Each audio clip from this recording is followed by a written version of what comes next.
اللہ اکبر اللہ اکبر اللہ اکبر اللہ اکبر لا الہ الا اللہ واللہ اکبر وللہ الحمد انہ وحدہ صدق وعدہ نصر عبدہ ہزم الاحزاب وحدہ لا الہ الا اللہ ان اللہ وملائکتہ یصلون علی النبی یا ایہا الذین آمنوا صلوا علیہ وسلموا تسلیما اللہم صلی وسلم وبارک علی سیدنا محمد وعلی آلہ وصحابہ وازواجہ وذریتہ اجمعین بقدر حسنہ و نورہ و جمالہ و کمالہ۔ پچھلی محفل میں آپ کو خوارج کا تعارف کروایا تھا، خوارج کے فتنوں سے آگاہ کیا تھا، آپ کو یہ بتایا تھا کہ کس طرح سیدی رسول اللہ نے پوری امت کو 100 سے زائد احادیث مبارکہ میں ان جہنم کے کتوں سے خبردار کیا تھا۔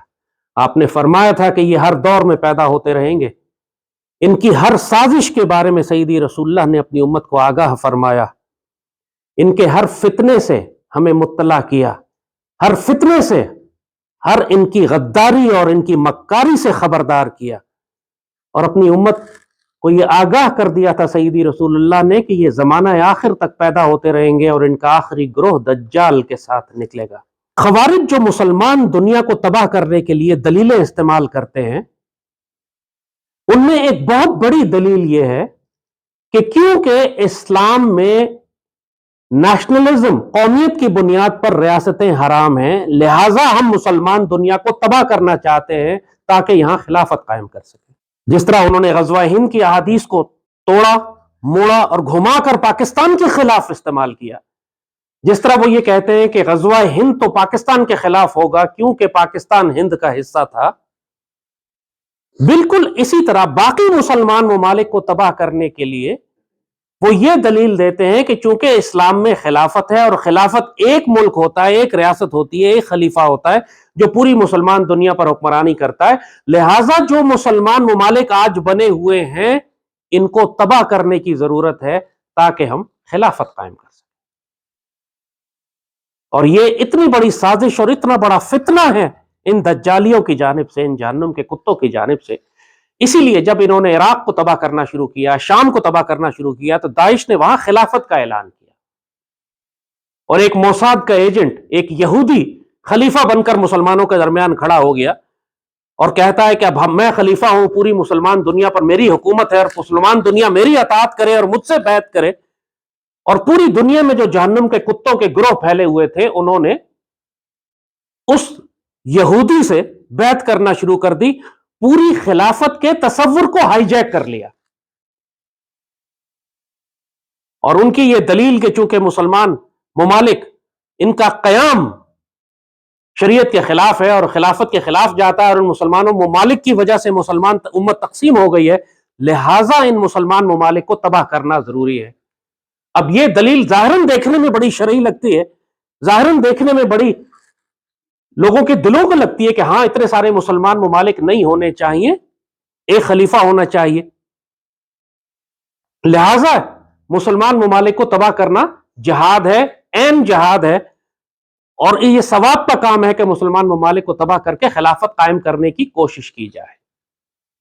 یہ وہی فتنہ ہے دجالیوں کا جو یہ غزوہ ہند کا پاکستان کے خلاف استعمال کرتے ہیں، لیکن چونکہ باقی مسلمان ممالک کے خلاف یہ غزوہ ہند کی آیتیں اور حدیث استعمال نہیں کر سکتے، لہٰذا وہاں پر انہوں نے یہ دلیل نکالی کہ خلافت قائم کرنے کے لیے مسلمان ممالک کو تباہ کرنا ضروری ہے، اور ظاہر ہے کہ جب مسلمان ممالک کو تباہ کریں گے تو یہ اسرائیل کا اور یہودیوں کا اور صہیونیوں کا اور مشرکوں کا ایجنڈا پورا کریں گے۔ اسی لیے آپ دیکھتے ہیں کہ خوارج نے آج تک ایک حملہ بھی اسرائیل پر نہیں کیا، انہوں نے کئی مسلمان ممالک مشرق وسطیٰ کے تباہ کر دیے، لاکھوں مسلمانوں کو زندہ جلا دیا، لیکن ایک یہودی سپاہی کو کبھی قتل نہیں کیا، کیونکہ داعش اور خوارج براہ راست دجال کے ساتھی ہیں، براہ راست دجالی طاقتیں ان کی پشت پر ہیں، ان کی حمایت کر رہی ہیں، ان کی قیادت کر رہی ہیں۔ پاکستان میں بھی جو آپ نے دہشت گرد خوارج پکڑے تھے جن کی پیٹھ پر وہ ٹیٹو بنے ہوئے تھے، وہ اسرائیلی تھے۔ پاکستان میں جتنے خوارج ہیں ان کے پیچھے آپ کو مشرک اور اسرائیلی ملیں گے۔ داعش کے پیچھے پوری قیادت، پوری فنڈنگ، پوری سپلائی لائن، پورا اسلحہ، پورا علاج ان کا اسرائیل میں ہوتا تھا۔ آج یہاں پر یہ دلیل دینی ہے کہ اسلام میں نیشنلزم کا تصور کیا ہے، اس پر علامہ اقبال نے بہت تفصیل سے بات کی، اور یہ جہنم کے کتے جس طرح قرآن و سنت کو غلط استعمال کرتے، ویسے علامہ اقبال کے کلام کو بھی غلط استعمال کرتے ہیں. اقبال کا ایک شعر ہے کہ آج کے زمانے میں تازہ خداؤں، جو تازہ خدا بنائے ہیں انسان نے، ان میں سب سے بڑا وطن ہے، جو پیرہن ہے اس کا وہ مذہب کا کفن ہے. بڑی واضح بات ہے کہ جو وطن کا تصور ہے آج کے دور میں، یہ سب سے بڑا خدا ہے جو اس تہذیب نے پیدا کیا ہے. اور اس تہذیب اور وطن اسی وقت قائم ہوتا ہے جب آپ مذہب کو دفن کر دیں. یہ بابا اقبال کا شعر ہے. اور ظاہر ہے پھر خوارج اسی کو استعمال کرتے ہیں یہ کہنے کے لیے کہ وطن کا تصور جو ہے اسلام میں حرام ہے. خود اقبال نے بھی تو دیکھیں یہی بات کہی ہے، لہٰذا پاکستان کو تباہ کرنا ضروری ہے کیونکہ ہم یہاں خلافت قائم کریں گے. اسی لیے آپ دیکھتے ہیں جو آئی ایس کے پی انہوں نے بنائی ہے، Islamic state of Khorasan and Pakistan, اور اس ریجن کی جو کہتے ہیں، اس میں یہ اپنے آپ کو اسلامک اسٹیٹ یعنی خلافت کہتے ہیں جو اس علاقے میں قائم ہوئی ہے، جو خراسان میں قائم ہوئی ہے. اور یہ ان تمام علاقوں کو، تمام حکومتوں کو، ملکوں کو تباہ کر کے یہاں خلافت قائم کرے گی. پاکستان میں داعش دوسرے نام سے بھی، آئی ایس کے پی کے نام سے بھی ہے نا، Islamic state of Khorasan and Pakistan. مگر جب علامہ اقبال نے اس وقت محسوس کر لیا تھا کہ یہ لوگ فتنہ گر لوگ ان کے اقبال کے کلام کو غلط استعمال کرنے کی کوشش کریں گے، تو بابا اقبال نے پھر بڑے واضح شعر ایک فرمایا. ایک اور فرماتے ہیں، سیاست کی زبان میں وطن اور ہے، مذہب کی زبان میں وطن اور ہے. سیدی رسول اللہ نے صلی اللہ علیہ وآلہ وسلم نے اپنی سنت مبارکہ اور اپنی احادیث میں اور مسلمانوں کی پوری تاریخ میں یہ بات بالکل ثابت ہو چکی ہے کہ ایک مسلمان ریاست ہوتی ہے، اس کو آپ خلافت کا نام دیں، اس کو آپ ایک مسلمان ریاست کا نام دیں، اس کو آپ مسلمانوں کے ایک ملک کا نام دیں، مسلمانوں کے زیر کنٹرول کسی علاقے کا نام دیں، یہ مغربی دنیا کے تصور نیشنلزم یا قومیت کے تصور سے، وطن کے تصور سے بالکل مختلف تصور ہے. جو اقبال نے بات کی کہ دور جدید کا تازہ خدا وطنیت ہے، وطن ہے، اس سے اقبال بابا کی مراد ویسٹرن سویلائزیشن کا تصور ہے، جدید دور کا خدا جو انہوں نے بنایا، اسلامی تصور نہیں. مغرب کا تصور یہ ہے کہ ملک بننے چاہیے قومیت اور لسانیت کی بنیاد پر. جرمنوں کا اپنا ملک ہو، فرینچ کا اپنا ملک ہو، انگریزوں کا اپنا ملک ہو، بلغارینز کا اپنا ملک ہو، بیلجیم والوں کا اپنا ملک ہو، یوگوسلاوینز کا اپنا ملک ہو، اس کے اندر بھی پھر جو مختلف قومیتیں بستی ہیں، البانینز کا اپنا ہو تو بوسنینز کا اپنا ہو تو سربز کا اپنا ہو. ملکوں کو بنایا جائے قومیت اور لسانیت کی بنیاد پر. ترکوں کا اپنا ملک ہو، فارسی بولنے والوں کا اپنا ملک ہو، عربوں کا اپنے ممالک ہو. یہ حمیت جاہلیہ ہے، یہ تصور جاہلیہ ہے. یہ ہے وہ مغرب کا تصور وطن جس کو اقبال بابا نے کہا ہے کہ جب یہ آتا ہے تو پھر مذہب کا کفن ہوتا ہے. مسلمانوں کا ملک قومیت اور لسانیت سے آزاد ہوتا ہے. ملک تو مسلمانوں کا بھی ہوتا ہے، لیکن وہ ملک قائم ہوتا ہے اللہ اس کے رسول صلی اللہ علیہ وآلہ وسلم کے دین کے اوپر. وہ قومیت اور لسانیت پر قائم نہیں ہوتا. جس وطن کو اللہ نے حرام قرار دیا ہے، جس وطن کو بابا اقبال نے حرام قرار دیا ہے، جس وطن کو سیدی رسول اللہ نے عصبیت جاہلیہ فرمایا ہے، جاہلی تعصب، جاہلیت کا تعصب اور عصبیت، وہ قومیت اور لسانیت کی بنیاد پہ ہے، فرقواریت کی بنیاد پر ہے. اللہ اس کے رسول صلی اللہ علیہ وآلہ وسلم کے دین کی بنیاد پر نہیں. مدینے کی ریاست جو قائم ہوئی تھی وہ صرف مکہ کے قریشوں کے لیے تو نہیں تھی، وہ مدینے کے اوس اور خزرج قبائل کے لیے تو نہیں تھی، وہ سیدی رسول اللہ کی امت کے لیے تھی. اب پوری دنیا میں کوئی بھی مسلمان ہو، وہ مدینے کی پناہ گاہ میں داخل ہو کر ایک برابر کا شہری بنتا تھا. صہیب رومی روم سے چلتے ہوئے آئے، بلال حبشی حبشہ سے افریقہ سے چلتے ہوئے آئے، سلمان فارسی ایران سے چلتے ہوئے آئے. پوری دنیا سے جو مسلمان ہوا وہ آ کے مدینے کی ریاست کا شہری بنا. مدینے کی ریاست کی بنیاد اللہ اس کے رسول صلی اللہ علیہ وآلہ وسلم کی محبت پر ہے، عصبیت پر، قومیت پر، لسانیت پر، رنگ و نسل پر نہیں. جب سیدی نے فرمایا کہ کسی گورے کو کالے پر فوقیت نہیں، کسی کالے کو گورے کو کالے پر نہیں، کالے کو گورے پر نہیں، آپ نے اس وقت فرما دیا تھا کہ یہ سب جاہلیت کے سودے ہیں، یہ سب جاہلیت کی باتیں ہیں جن کو جو میرے قدموں تلے. خطبہ حجۃ الوداع میں آپ نے جلال سے پاؤں زمین پر مار کے فرمایا تھا کہ یہ آج میرے قدموں تلے. اس کے بعد مسلمانوں کی جو ریاست دنیا میں بنی 1400 سال، اس میں کبھی بھی قومیت، لسانیت یا عصبیت کا عنصر شامل ہی نہیں تھا. صرف اتنا کافی تھا کہ ایک مسلمان ہے. جب ایک مسلمان اور ایمان اور اسلام کے نام پر کوئی ریاست بنتی ہے تو وہ وطن کا مغربی تصور نہیں ہے، وہ اسلامی ریاست ہے. جبھی تو وہ احادیث ہیں جس کا مفہوم ہے کہ اسلامی ریاست کی سرحدوں کی حفاظت کرنے والا ایک شخص اگر ساری رات جاگا تو اللہ نے اس آنکھ پر جہنم حرام کی ہوئی ہے. تو کوئی اسلامی ریاست ہوگی تو اس کی کوئی سرحد ہوگی نا. اسلامی ریاستیں ہوتی ہیں، اسلام مسلمانوں کے ملک ہوتے ہیں، مسلمانوں کے خطہ زمین ٹیریٹریز ہوتی ہیں،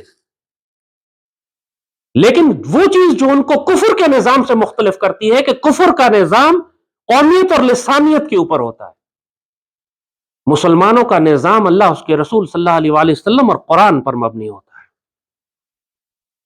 یہ پاکستان جب بنایا تو یہ پنجابیوں نے یا پشتونوں نے یا بلوچوں نے یا سندھیوں نے یا کشمیریوں نے نہیں بنایا، نہ ان کے لیے بنا.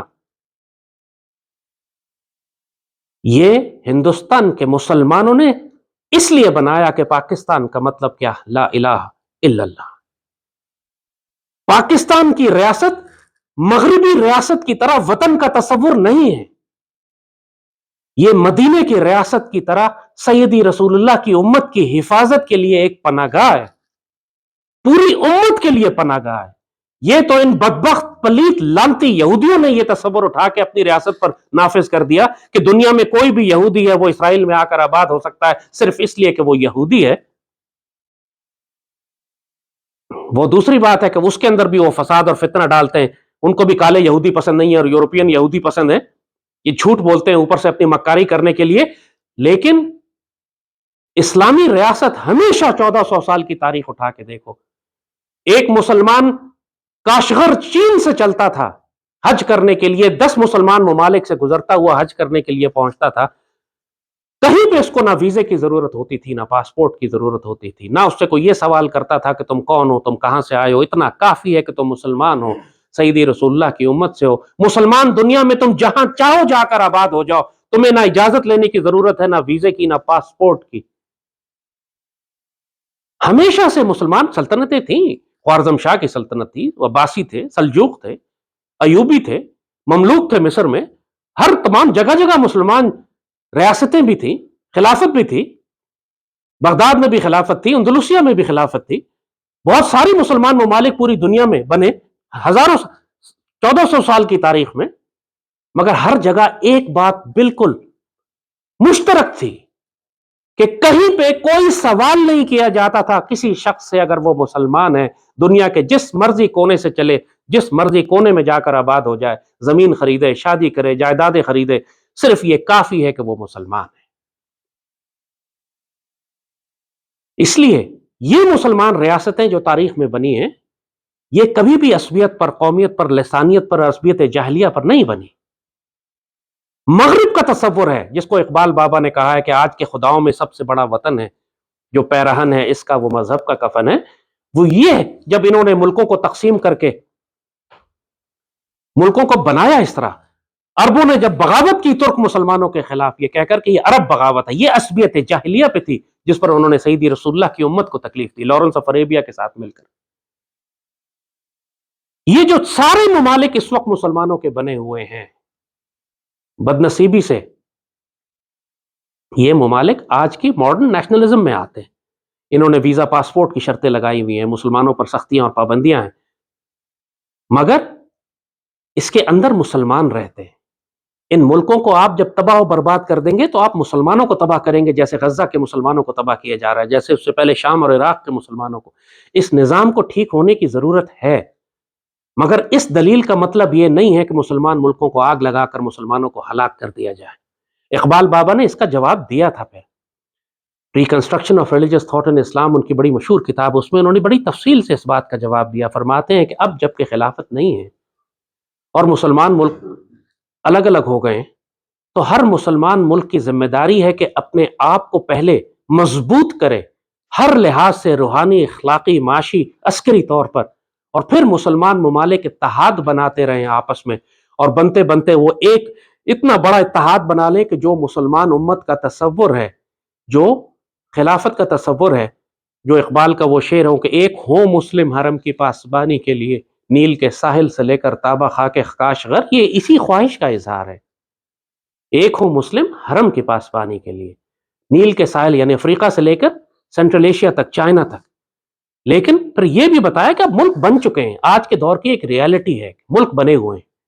مسلمان ممالک کم از کم یہ کر سکتے ہیں کہ اپنے اندر سے وہ سختیاں ختم کریں مسلمانوں کی جو آپس میں ہوتی ہیں، جس طرح یورپ نے کر دی. یورپ کو کافر سب ایسے ہی کرتے ہیں. یورپ میں آپ ایک شینگن ویزا لیتے ہیں، آپ پورے یورپ میں جہاں مرضی چلے جائیں، جو مرضی کاروبار کریں، جس طرح مرضی رہیں. کینیڈا اور امریکہ کے درمیان جس طریقے سے آپ آتے جاتے ہیں، کوئی پابندیاں نہیں ہیں. دنیا کے 50 ملک یہود آپس میں اس طریقے سے تعلقات رکھتے ہیں کہ نہ ویزے کی ضرورت ہے، نہ آپ کو ٹھہرنے کے لیے کوئی پابندی ہے. آپ جتنی چاہے جائیداد جاگیر خریدیں، انویسٹمنٹ کریں، کاروبار کریں، شادیاں کریں، آپ کو کوئی روکنے پوچھنے والا نہیں. کافروں نے کیا ہوا ہے، مسلمانوں نے سختیاں کی ہوئی ہیں، اس لیے کہ مسلمان حکومتیں ابھی بھی نہ ان میں نگاہ بلند ہے، نہ سخن دل نواز ہے، نہ جہاں پرسوز ہے. کوئی وہ ایسا میر کارواں ہے ہی نہیں مسلمان امت میں ابھی کہ جو امت کی قیادت کر سکے. مگر اس کا مطلب یہ نہیں ہے کہ آپ مسلمان دنیا کو آگ لگا دیں، پاکستان کو آگ لگا دیں. یہ پاکستان مدینے کے بعد واحد ریاست ہے جو اسی طرح بنی جس طرح مدینے کی ریاست اول سیدی رسول اللہ نے قائم فرمائی. یہاں بھی مشرکین سے ہجرت ہوئی، وہاں بھی ہجرت ہوئی، یہاں بھی غزوہ بدر، وہاں بھی غزوہ بدر، احد اور جنگیں لڑی گئی مشرکین کے ساتھ. آخر میں فتح مکہ ہوا، یہاں بھی ہم نے جنگیں لڑی اور حالت جنگ میں ہے ہر وقت، اور انشاءاللہ آخر میں غزوہ ہند کے بعد فتح مکہ ہوگا. پاکستان قومیت اور لسانیت پہ نہیں بنا تھا، پاکستان عصبیت جاہلیہ پہ نہیں بنا تھا. یہ پاکستان سیدی رسول اللہ کی امت کی حفاظت کے لیے بنا تھا. یہ پاکستان غزوہ ہند کے لیے بنا تھا. تو جب یہ خوارج جہنم کے کتے یہ دلیل لگاتے ہیں کہ پاکستان ایک ماڈرن نیشنل اسٹیٹ ہے اور اس کو تباہ ہو جانا چاہیے، یہ اسی طرح جہنم کے کتوں کی دلیل ہے جیسے یہ غزوہ ہند پاکستان کے خلاف استعمال کرتے ہیں. اس دھوکے میں مت آنا، یہ بار بار تمہیں یہی دلیلیں دیں گے کہ اسلامی ریاست تو ہوتی کوئی نہیں، خلافت ہوتی ہے، پاکستان کو تباہ کر دیتے ہیں. خلافت قائم کرنے کے لیے بھی کوئی مرکز چاہیے ہوتا ہے. سیدی رسول اللہ نے پہلے ریاست قائم فرمائی، خلافت تو بعد میں آئی. خلافت اس وقت آئی جب سیدی نے پردہ فرمایا، سیدنا ابو بکر تشریف لائے، پھر سیدنا عمر آئے، اس کو خلافت کہتے ہیں. سیدی رسول اللہ کی حکومت تو خلافت نہیں تھی، سیدی رسول اللہ کی حکومت تو آپ کی اپنی حکومت ہے. جب خلافت راشدہ کی ہم بات کرتے ہیں تو اس کا آغاز سیدنا ابو بکر سے ہوتا ہے. اور سیدی نے یہ بات فرما دی تھی کہ خلافت راشدہ اتنا عرصہ چلے گی، کچھ عرصہ چلے گی، اس کے بعد ملوکیت آ جائے گی، اس کے بعد بادشاہتیں ہوں گی، اور اس کے بعد دوسرا نظام ہوگا. مگر اس کا مطلب یہ تو نہیں ہے کہ پوری دنیا میں جہاں بھی مسلمان بسیں اس ملک کو اس لیے تباہ و برباد کر دیا جائے اور ہلاک کر دیا جائے کہ وہاں خلافت قائم نہیں ہے. یہ بات بھی سیدی نے فرمائی تھی کہ کاٹ کھانے والی بادشاہتیں بھی آ جائیں گی، ظالم ڈکٹیٹرشپس آ جائیں گی، مگر اس کے بعد اللہ خلافت اللہ مناج النبوہ کو قائم فرمائے گا. یہ معاملات یہودیوں کے طے کرنے کے نہیں ہیں. موساد اور اسرائیلی انٹیلیجنس اور انڈین انٹیلیجنس کے اور سی آئی اے کا فیصلہ نہیں کر، انہوں نے فیصلہ نہیں کرنا کہ مسلمانوں کا خلیفہ کون ہوگا اور خلافت قدر قائم ہوگی. یہ اللہ کے فیصلے ہیں. اس سے پہلے بابا اقبال نے جیسے فرمایا کہ مسلمان ممالک اپنی حفاظت کریں، اپنے آپ کو مضبوط کریں، اپنی عسکری، اپنی معاشی، اپنی معاشرتی ترقی کریں، اپنے لوگوں کو اس قابل کریں. وہ جو مشہور شعر ہے ان کا، جب تک کہ خلافت کی بنا دوبارہ قائم نہیں ہوتی، تب وہ شعر مجھے یاد نہیں ہوتے، تب خلافت کی بنا نہ ہو استوار، اپنے قلب و جگر میں وہ قوت پیدا کر، وہ اس قسم کا کوئی شعر ہے بابا. جب تک کہ خلافت دوبارہ قائم نہیں ہوتی، تم اپنے وجود میں وہ جگر پیدا کرو کہ تم اس کو برداشت کرنے کے قابل بنو، جو خلافت کی ذمہ داریاں تم اٹھا سکو. تو بات بالکل واضح ہے. خوارج کے اس فتنے میں مت پڑ جانا کہ پاکستان کے خلاف جنگ کرنے لگ جاؤ. یہ پاکستان سیدی رسول اللہ نے اپنی نگرانی میں، اپنے کرم میں، اپنے فیضان سے غزوہ ہند کے لیے تیار کروایا ہے. تم خوش نصیب ہو کہ پاکستان میں پیدا ہوئے ہو کہ یہ ریاست قومیت اور لسانیت پر نہیں بنی، یہ عربوں اور ترکوں اور ایرانیوں کی طرح زبان پر، تہذیب پر نہیں بنی. یہ ریاست اللہ اس کے رسول صلی اللہ علیہ وآلہ وسلم کے دین پر بنی ہے، غزوہ ہند کے لیے بنی ہے، امت کی قیادت کے لیے بنی ہے. اس کو جو نقصان پہنچائے گا اسی طرح جس طرح مدینے کی ریاست کو جو نقصان پہنچاتا، جس طرح سیدنا ابو بکر، سیدنا عمر، سیدنا عثمان اور سیدنا علی کی خلافتوں کو جو نقصان پہنچاتا، اسی طرح آج کے دور میں جو پاکستان کو نقصان پہنچائے گا وہ اتنا ہی بڑا غدار اور خارجی اور دشمن اور مشرک اور یہود اور ہنود ہوگا. اور آپ دیکھتے ہیں کہ ایسا ہی ہے کہ پوری دنیا کا ہر کفر پاکستان کو تباہ کرنے کے لیے لگا ہوا. اور جو پاکستان کو تباہ کرنے کے لیے لگا ہوا ہے وہ مشرک بھی ہے، مرتد بھی ہے، یہود بھی ہے، خارجی بھی ہے، جہنم کا کتا بھی ہے اور جہنمی بھی ہے. لہذا بہت محتاط رہو. جو کہتا ہے آزاد بلوچستان کی بات کرتا ہے وہ جہنم کا کتا ہے. جو آزاد پختونستان کی بات کرتا ہے وہ جہنم کا کتا ہے. جو سندھو دیش کی بات کرتا ہے وہ جہنم کا کتا ہے. جو آزاد کشمیر کی بات کرتا ہے وہ جہنم کا کتا ہے. سیدی رسول اللہ نے یہ پاکستان امت کے لیے بنایا، امت کی قیادت کے لیے. تمہارے بلوچستان اور پختونستان، تمہاری سندھو دیش کے لیے، تمہارے آزاد کشمیر کے لیے نہیں. سیدی رسول اللہ سے غداری مت کرنا. تم لعنتی ہوگے دنیا میں بھی اور آخرت میں. اس پاکستان نے غزوہ ہند لڑنا ہے، سندھ میں نہیں لڑنا، بلوچستان میں نہیں لڑنا، پنجاب نے اور کشمیر نے اور سرحد نے غزوہ ہند نہیں لڑنا، پاکستان نے غزوہ ہند لڑنا ہے. تم اپنے آپ کو پاکستان سے الگ کرو گے، بد نصیب ہو گے جیسے بنگالی بد نصیب ہو گئے. تم سمجھتے ہو صرف معاشی ترقی کر کے کچھ بلین ڈالر کی فورن ایکسچینج کما کے وہ خوش نصیب ہیں؟ دنیا اور آخرت میں جہنمی بد نصیب ہیں وہ لوگ. انہوں نے اپنے آپ کو اتنی بڑی سعادت سے الگ کر لیا شیخ مجیب جیسے بے غیرت غدار کے پیچھے چل کر. اور آج پاکستان میں کتنے لوگ ہیں جو اس کو ہیرو بنا کر پیش کرتے ہیں کہ ہم اس کے نقش قدم پر چلیں گے. مطلب سمجھتے ہو اس بات کا؟ کیا تم بھی پاکستان توڑو گے جیسے اس نے توڑا تھا؟ واللہ اب نہیں. اب سقوط ڈھاکہ نہیں ہوگا، اب غداروں کے سر اتارے جائیں گے. اچھی طرح سمجھ لو، یہ پاکستان سیدی رسول اللہ نے ہمیں تحفے میں دیا ہے. یہ ہماری ریڈ لائن ہے، ہم کسی کو اس کو کراس نہیں کرنے دیں گے. چاہے کوئی سیاسی جماعت ہو، چاہے کوئی بلوچ لبریشن آرمی کے دہشت گرد ہو، کوئی مسنگ پرسن ہو، کوئی منظور پشتین ہو، کوئی سندھو دیش ہو، کوئی حامد میر ہو، کوئی زرداری ہو، کوئی نواز ہو. اب نہیں. تمہاری نسلوں نے پاکستان کو توڑا اور نقصان پہنچایا. اب نہیں. اب تمہارے سر اتارنے کا وقت ہے انشاءاللہ. اور غزوہ ہند صرف مشرکوں کی سرکوبی نہیں ہے، منافقوں کے سر بھی اتارے جائیں گے. اس غلطی میں مت آ جانا، کبھی اس دھوکے میں مت آ جانا. بہت سخت پروپیگنڈا ہو رہا ہے کہ غزوہ ہند پاکستان کے خلاف ہوگا. پاکستان کی ریاست ایک نیشنلسٹ ریاست ہے، اس کو تباہ کر کے خلافت قائم کرنی ہے. ہم نے تمہیں سمجھا دیا ہے بہت اچھی طرح. یہ پاکستان نیشنلسٹ ریاست نہیں ہے. اس میں نظام ٹھیک ہونے کی ضرورت ہے بے شک، اس میں اسلامی نظام لانا ہے بے شک، سود اور نظام ختم کرنا ہے بے شک، مگر یہ فی الحال مسلمانوں کی پناہ گاہ ہے. ورنہ تم غزہ بن چکے ہوتے، ورنہ تم عراق، سیریا، لیبیا، یمن، افغانستان بن چکے ہوتے. تم اگر نہیں بنے ہو تو اللہ نے یہ پناہ گاہ جو تمہارے پاس رکھی ہے اس کو آگ مت لگا دینا خوارج اور مشرکین کے بہکاوے میں آ کر. یہ وسوسہ ہے جو تمہارے دلوں میں ڈالتے ہیں، یہ جنوں میں سے بھی ہیں اور انسانوں میں سے بھی. یوسوس فی صدور الناس من الجنۃ والناس. اس پاک سرزمین کی حفاظت کرنا یہ سیدی رسول اللہ کی امانت ہے. جو اس کی حفاظت میں مارا جائے گا افضل شہید ہے، جو بچے گا وہ افضل غازی ہے. اسی فوج نے، اسی ملک نے، اسی قوم نے قیادت کرنی ہے امت کی غزوہ ہند کے لیے اور بعد میں فلسطین کو آزاد کرانے کے لیے. جو آج کی مشکلات اور پریشانیاں ہیں اس کی وجہ سے پاکستان کو گالی مت دے دینا، پاکستان چھوڑ کر مت چلے جانا. بیڑا غرق کر لو گے تم اپنا. باہر اب دنیا میں کوئی پناہ نہیں ہے. دنیا میں کہیں چلے جاؤ تمہیں پناہ نہیں ملے گی. پوری دنیا میں آگ لگنے والی ہے، عالمی جنگیں آنے والی ہیں، قحط آنے والا ہے، خانہ جنگیاں آنے والی ہیں. اللہ نے تمہیں یہ پاکستان پناہ گاہ دی ہے، اس کی ناشکری نہ کرنا ورنہ اللہ تم کو کتوں کے حوالے، جہنم کے کتے اور مشرکوں کے حوالے کر دے گا. اس پاک فوج کی قدر کرو جس کی وجہ سے آج تم غزہ نہیں بنے ہوئے. میرے مالک گواہ رہنا، میرے مالک گواہ رہنا، ہم اس کفر اور دجال کے نظام سے بری ہیں. ہم سیدی رسول اللہ کے پاکستان کی حفاظت کرنے والے ہیں. ہم غزوہ ہند کی نیت رکھنے والے ہیں. ہمیں توفیق اور اجازت دینا کہ ہم غزوہ ہند میں شریک ہوں اور ہند کے قیادت کو زنجیروں میں لپیٹ کر واپس لائیں اور پلٹیں تو شام میں عیسیٰ علیہ السلام کو پائیں اور پھر بیت المقدس شریف آزاد کرائیں اور دجال کو قتل کرنے والے کی فوجوں میں سے شامل ہوں. یا اللہ ہمیں خلافت منہاج النبوہ نصیب فرمانا، حیات طیبہ، رزق الکریم اور حسن الخاتمہ نصیب فرمانا. ہمیں سیدی رسول اللہ کی تلواریں اور شیر بنا. ہمیں اس جماعت میں شامل فرما جو سیدی رسول اللہ کے دین کی حفاظت کرنے والی ہے. ہمیں اس جماعت میں شامل نہ فرمانا جو سیدی رسول اللہ سے غداری کرتی ہے. میرے مالک ہمیں قومیت، لسانیت، فرقہ واریت اور عصبیت جاہلیہ سے بچانا، سیدی رسول اللہ کے دین کا محافظ بنانا. اپنے حبیب پاک کے صدقے میرے مالک کرم فرمانا، ہمیں دنیا اور آخرت میں سیدی رسول اللہ کے ساتھ رکھے.